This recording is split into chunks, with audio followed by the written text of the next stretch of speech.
Hi everyone, my name is Nancy Pichet. I do regression hypnotherapy in Montreal, Quebec. I'm a certified level 2 QHHT practitioner, and all this means is that I'm trained to guide you and help you navigate a trip into the many dimensions of your higher self, past lives, or whatever else may be waiting on the other side to teach you. But it's really a way for you to connect with your higher self. I'm here to help you find the answers to resolving the things in your life so that you can get past your blocks or just meet your spirit guides and connect to your higher self. I'm making this video today to talk about important messages that came out of a session, just to give you an idea of why this type of hypnotherapy can be so helpful in putting life issues or challenges in a whole new perspective. So just to give you a little bit of background information to this session, this client is a middle-aged woman. One of the reasons that she came to me was because she was having trouble connecting with people, especially women. She said that she felt very disconnected, even from her own family members. She also wanted to know her purpose for this lifetime. She had the same career for over 20 years, but she felt like she had a greater purpose for being here, and she really wanted to figure it out. Another reason was to know if her partner was her soulmate. So, oh my gosh, this was so exciting for me. It's still one of my favorite sessions.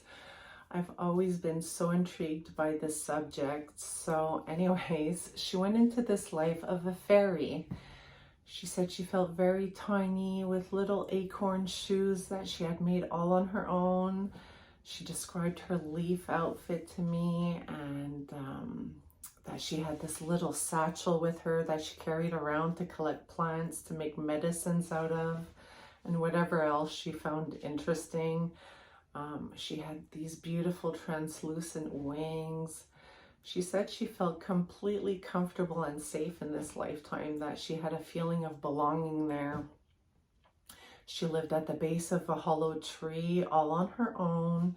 She said she liked it that way because relationships mess everything up. She was a gatherer, and she also helped the animals by healing them. At this point, she got emotional and mentioned that being a healer was something that she had always denied in herself her whole life. She was so happy. Tears of joy were coming down her cheeks. It was so cute. She was living her authentic life. She mostly liked being with the animals because there was never any judgment from them. She felt feelings of trust, of acknowledgement, and being seen between all the fairies as well. It was just so loving. She has a realization that she has so much to give and offer without having to second guess herself. There was no blocking of knowledge there, just feeling completely connected to the divine guidance and all of her other gifts, free and light. She described her life with her fairy father. She said he was often tough on her, but he taught her everything she knew and was always there for her. So I then asked her to look into his eyes and see if she can recognize his soul. She said, oh my God, that's my dad. He's always been a great dad, just as he was in her present lifetime. So later on, I guided her to another scene where she met her soulmate, but she didn't really want to have anything to do with him at first. She wanted to be independent. She didn't want to get hurt or distracted from her life's purpose.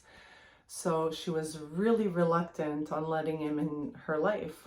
But after a while, she sees that they end up helping each other in their life's purpose. And it was a really sweet and uplifting relationship. And as I guided her to look into his eyes and his soul, she recognized him as her current boyfriend from this lifetime. It was just such a beautiful story. They ended up having an amazing full life of love and adventures together. She accomplished everything that she was supposed to do in that lifetime. It was just so heartwarming to hear about that life. I felt so honored to be able to get a glimpse into that journey with her. It was just great. So, for you guys who don't know about QHHT, when you speak to your practitioner at first, they're going to ask you to come in with a list of questions that you have for your higher self. And then when I bring forward your subconscious, I then ask those questions for you.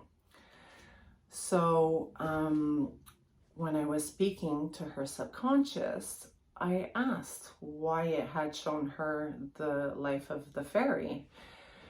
And it was so beautiful. It said that it was to remind her that she's always been connected to nature and the divine.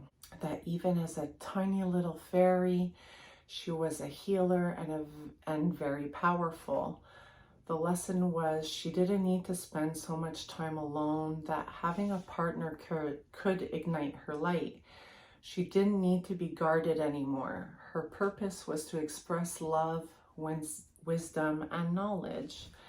It was also to remind her that she was able to do miraculous things and that she needed to see it to help her with her self-esteem in this lifetime. That she really was here to help the collective by following the flow of her joy. Her gifts will form and forge into her power when she does that.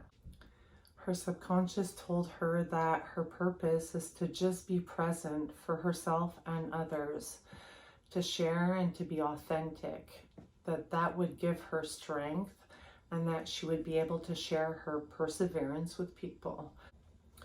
It said she has trouble keeping connected to women because she hasn't been her true authentic self.